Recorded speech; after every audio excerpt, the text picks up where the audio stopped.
Em períodos de crise financeira e sanitária como a que enfrentamos, ter uma reserva pode trazer o fôlego necessário para manter a rotina e garantir as necessidades da família enquanto se encontra uma solução. Mas fazer um planejamento financeiro envolve todos os membros da família, organização e disciplina. Este é o assunto da entrevista de hoje com a educadora financeira Cíntia Sena. E o desafio é grande. Como planejar e pensar em uma reserva em meio à crise, queda de renda e desemprego?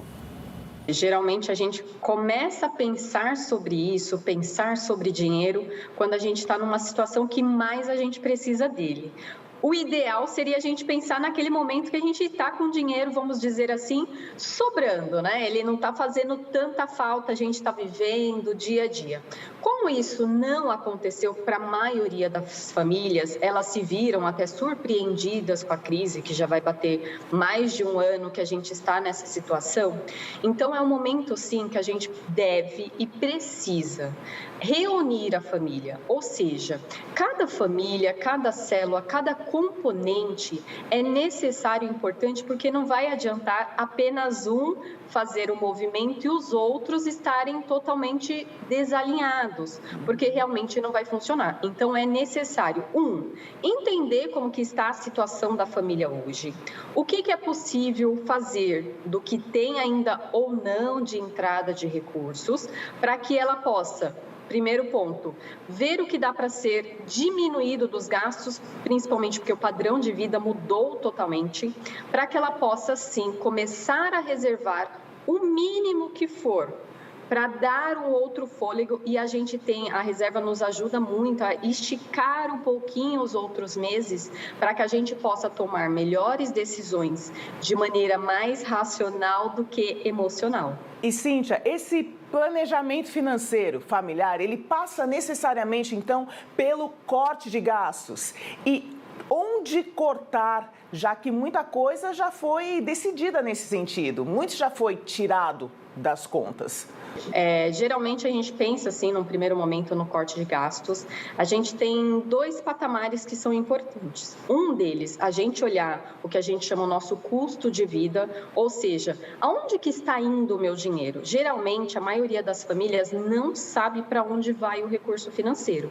Então, a gente precisa, o primeiro ponto, enxergar para onde está indo, ver aquilo que a gente já fez, sim, de redução, e principalmente olhar aquelas contas fixas que a gente consegue sim trabalhar nelas, negociar, diminuir, às vezes um plano, um pacote que eu consiga reduzir, até melhorar e aproveitar às vezes algumas promoções. Então, o ponto é olhar o que eu já tenho hoje, que eu posso até manter e com um preço, o custo menor. Num segundo movimento, eu vou olhar o que a gente está necessitando neste momento, quais são as prioridades, e a gente elenca pelo menos 3: saúde, que é principal nesse momento que a gente está vivendo, educação e alimentação.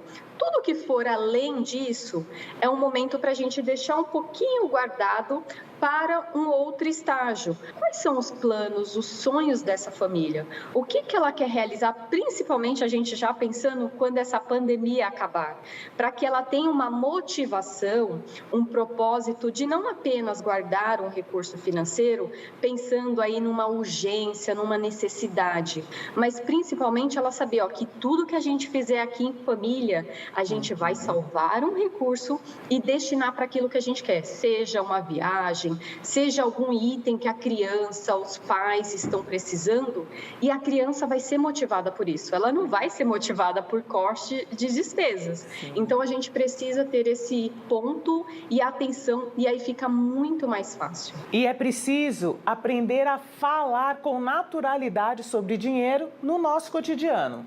Exatamente, o dinheiro faz parte da nossa vida.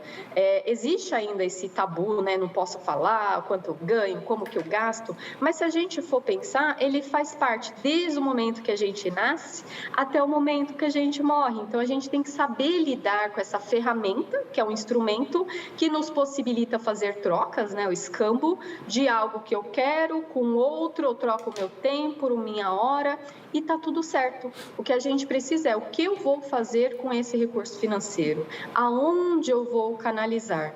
E quando eu coloco isso, que o dinheiro não é o fim, ele é só um meio para aquilo que eu vim realizar aqui, para aqueles propósitos ideais, fica mais fácil. Cíntia Sena, muito obrigada pelas dicas, uma ótima tarde para você e até a próxima. Até mais e que todos possam realizar aí seus desejos. A gente fica por aqui até amanhã. Boa tarde, até amanhã, meio-dia.